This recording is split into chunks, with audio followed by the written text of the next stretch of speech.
Bon, récemment il y a eu une polémique entre les vidéastes de gauche Usul et Tatiana Ventose. Ils se sont envoyés des fions chacun de leur côté, on a eu droit à une séquence d'Usul bourré qui s'en prend à elle, et puis il y a pas mal d'autres personnalités de gauche. Il y a eu des réponses, et Usul s'est excusé, et puis voilà, fin de l'histoire. Au-delà des raisons personnelles qui motivent ces détestations, les principales raisons sont évidemment idéologiques. Alors on pourrait se dire que bon, Usul était bourré, et que ça ne révèle rien politiquement. On lui reproche pas de picoler d'ailleurs. Non, le vrai problème c'est que même en étant sobre, il tient plus ou moins le même discours politique. Les insultes en moins. Ce qui est le plus intéressant dans cette polémique, c'est justement ce que tout le monde a loupé. Ces désaccords révèlent une fracture profonde entre deux gauches qui semble difficile à réconcilier. Celle incarnée par Mediapart, composée de militants souvent regroupés dans les facs de sociaux qui se rendent compte que la société est inégalitaire mais qui pensent que pour y remédier, il faut déterminer qui en est la plus grosse victime. Et une gauche avec un discours plus républicain, incarné par Tatiana Ventose, mais qui a tendance à rejeter les partis. Des gros golements qui défendent leurs privilèges de mecs blancs qui se branlent dans des chaussettes et qui ont des tiroirs à pisse. Et sans la 8-6, ça donne ça? En gros, c'est des vieux mecs blancs, frustrés, profil JVC, tu vois, qui sont là en mode lutte des classes, parce qu'en fait, ils veulent bien lutter contre les grands bourgeois. Premier problème de la gauche Mediapart, le sectarisme. Et oui, Usul et ses compères refusent de discuter avec ceux qui ne sont pas de leur bord politique. Alors les fachos d'Usul, c'est qui? C'est les vrais fachos, plus tous ceux qui sont pas d'accord avec lui, ainsi que ceux qui critiquent la gauche libertaire et la ligne défendue chez Mediapart. En gros, la gauche bourgeoise.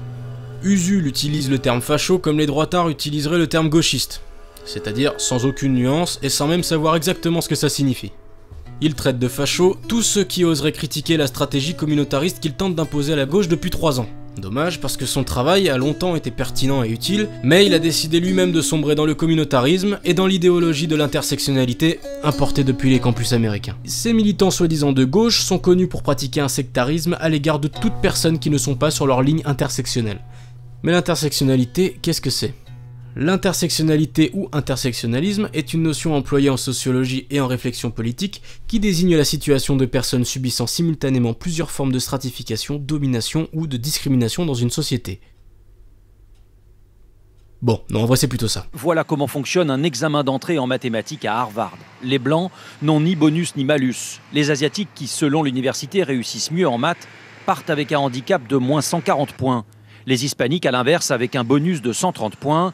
Et les Afro-Américains avec un bonus de 310 points. Cette gauche refuse donc de parler aux dizaines de millions de travailleurs qui ne se retrouvent pas dans le discours de cette gauche bien pensante et qui sont très nombreux à s'abstenir, voire à voter Rassemblement National. C'est que vous prenez l'autre camarade Charles, le roi des gogoles, vous le prenez comme si c'était quelqu'un de sérieux, vous avez pas bossé le dossier. Le camarade Charles, qui est un autre vidéaste de gauche, questionne justement dans son travail cette gauche bourgeoise en les mettant face à ses contradictions. Ce qui lui vaut d'être taxé de droitard ou bien de rouge-brun sans véritable argumentation. En faisant cela, cette fausse gauche refuse le débat et condamne ceux qui essaient de dialoguer avec d'autres personnes. Il y a urgence à se démarquer de cette attitude méprisante quand on se prétend communiste. Surtout quand on sait que 47% des ouvriers votants ont voté Le Pen aux dernières élections de 2019. Bégodeau arrive à Lyon pour une présentation de son bouquin. Bégodeau, il termine sa conf qui consiste à 1 heure d'auto-branlette. Autour de Bégodeau, et est en train de s'agglomérer des gens qui sont pas de mon camp. Et puis il parle à Bégodeau. Et puis il commence à lui dire ouais, la gauche, machin. Et Bégodeau, en fait, il comprend pas du tout ce qui se passe. Là, pour le coup, c'est vraiment un gogol. Il y a 4 fafs autour de lui qui lui disent que ça l'intéresse vachement ce qu'il raconte sur la gauche progressiste. Et lui, il est là, ah oui, en effet, la gauche...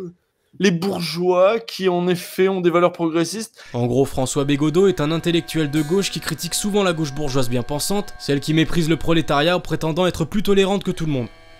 Or, Usul accuse Bégodeau d'être complaisant avec la droite et les fascistes, sous prétexte qu'en conférence, ce dernier accepte de répondre aux questions du public. Et là, je repère des fafs. Mais non. Alors déjà, c'est le devoir de n'importe quel intellectuel que de répondre aux questions du public, peu importe leur opinion. Ensuite, Bégodeau est clairement un intellectuel de gauche de qualité et plutôt lucide sur beaucoup de points. Avec son discours de confus. Et il n'y a aucune ambiguïté là-dessus. Si la gauche représentée par Usul considère que les marxistes qui critiquent la fausse gauche libérale libertaire sont flous et ambigus, alors le dialogue entre les militants de gauche et les classes populaires ne pourra pas se faire. Cette gauche n'a pas assimilé l'œuvre des nombreux philosophes et sociologues communistes qui ont fait le boulot depuis des décennies. Usul nous parle beaucoup de son idole Bourdieu, mais est-ce que vous avez déjà entendu parler de Michel Clouscar ? Ce dernier a beaucoup mieux analysé la nouvelle idéologie dominante du capitalisme, là où les adeptes de Bourdieu ont complètement loupé le coche de l'évolution idéologique et culturelle de la bourgeoisie. Depuis mai 68, la majeure partie de la bourgeoisie ne promeut plus du tout les mêmes modèles culturels. Elle valorise et surjoue la marginalité, elle dénigre la culture française, et elle promeut toutes les causes sociétales possibles pour jouer la pseudo-diversité contre les luttes sociales, contre l'égalité réelle et contre l'émancipation collective. Les élites capitalistes se distinguent toujours culturellement des classes populaires, mais plus du tout de la manière décrite par Bourdieu. C'est ce qu'a montré le philosophe marxiste Michel Clouscar dans tous ses ouvrages. Il a montré que l'idéologie du capitalisme n'était plus l'idéologie de la droite conservatrice à la De Gaulle, mais celle de ce qu'il a appelé le libéralisme libertaire, la convergence entre la droite libérale et la gauche libertaire. C'est une synthèse anticommuniste parfaite. Sauf que du coup, même François Bégodeau, qui est pourtant moins sévère que Clouscar sur la bourgeoisie libérale libertaire, est considéré comme flou et ambigu par Usul. Oh, on est dans une deuxième sauce. Qui ouin sur oh Usul il a dit que j'étais de droite et après il chouine parce qu'après il se fait harceler parce qu'on lui dit que c'est un fasciste alors qu'il a juste dit que la Chine c'était super propre. Ça il l'a dit en live de je sais pas, je peux les choper des gens qui ouin vraiment. Moi je ouin pas là si tu veux. Bon, pour continuer sur le sectarisme, Usul en remet une couche en réitérant ses accusations à l'encontre du youtubeur Astronogeek, qui n'est même pas un vidéaste politique. Astronogeek avait déclaré apprécier la politique chinoise contre la pandémie du Covid-19. Bah ça tombe bien, chez les communistes on pense justement la même chose. Le système chinois a évidemment des défauts, on dit pas que c'est parfait, mais en attendant c'est le pays qui a été le plus efficace dans la lutte contre la pandémie, et dont l'économie est repartie depuis longtemps. Grâce à la politique du parti communiste chinois qui a nationalisé les secteurs clés de l'économie, les banques, l'énergie, les chemins de fer, l'industrie lourde, ils ont pu investir massivement dans la lutte contre le Covid.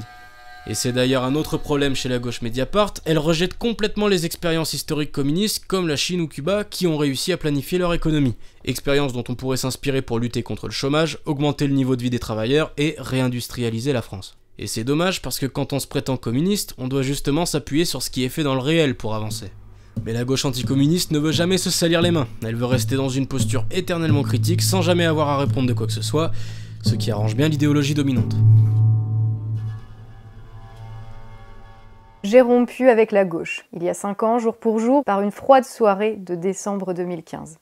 C'était les communistes de la mairie qui nous donnaient à chaque élève un dictionnaire ou une encyclopédie tous les ans à l'école. La gauche qui nous donnait la possibilité, par l'école et par le travail, de s'émanciper, de comprendre le monde et de le changer s'il le fallait. Dehors, c'était mon pays, en train de faire ce qu'il sait faire de mieux. Rappeler qu'on vaut quelque chose, qu'on vaut mieux que ça, qu'on a des droits, et savoir qu'il faut se battre pour ça. En train de donner une leçon magistrale à tous ceux qui les avaient abandonnés en se prenant en main, sans rancune, mais sans complaisance. Juste faire sa vie en laissant ce qui est mort derrière soi. Malgré des arguments pertinents et une meilleure compréhension de certains enjeux actuels, Tatiana Ventose ne semble pas réussir à proposer de solutions pour sortir de l'impasse. Elle se sent comme beaucoup de personnes hors du clivage gauche-droite et malheureusement, elle fait comme s'il n'était plus possible de faire vivre l'héritage de la gauche populaire aujourd'hui. Or la droite ne le fera jamais, et l'extrême droite encore moins. Et le positionnement en dehors du clivage gauche-droite nous paraît très discutable, même si individuellement, c'est compréhensible de pas savoir comment se positionner vu le bordel actuel. Puis après tout, on fait ce qu'on veut. Par contre, prétendre qu'il serait dépassé... ouais, non. Pour autant, on n'échappe pas à l'éternel retour du réel. La lutte des classes est toujours le moteur de l'histoire, rien n'a changé de ce côté-là. Et donc, il va falloir qu'on récupère l'outil d'analyse le plus performant dont on dispose aujourd'hui pour comprendre le monde, le marxisme. En effet, c'est le marxisme qui nous permet de comprendre que l'histoire est déterminée par la lutte des classes, et par l'évolution des rapports de force entre les exploiteurs et les exploités. Seulement en France, malgré un passé assez glorieux, le Parti communiste connaît depuis un certain nombre d'années un creux idéologique et numérique. Comment concevoir un redressement de notre pays si nous ne retrouvons pas l'outil qui a permis au monde du travail et au peuple de se défendre depuis les 100 dernières années, avec entre autres la sécurité sociale, la nationalisation de l'énergie ou encore le droit de vote pour les femmes. Car un parti d'avant-garde structuré idéologiquement est capable d'organiser la lutte du peuple contre ses exploiteurs pour prendre le pouvoir. Voilà pourquoi nous avons besoin d'un parti d'avant-garde basé sur une analyse de classe et pas sur des bases identitaires.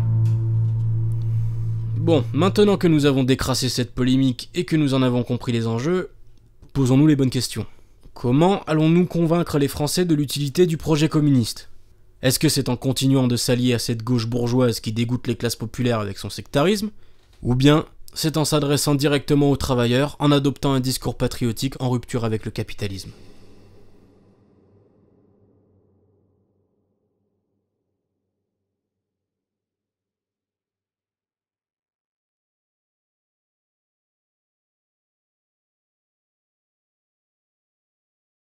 Et moi, je suis parti comme un prince.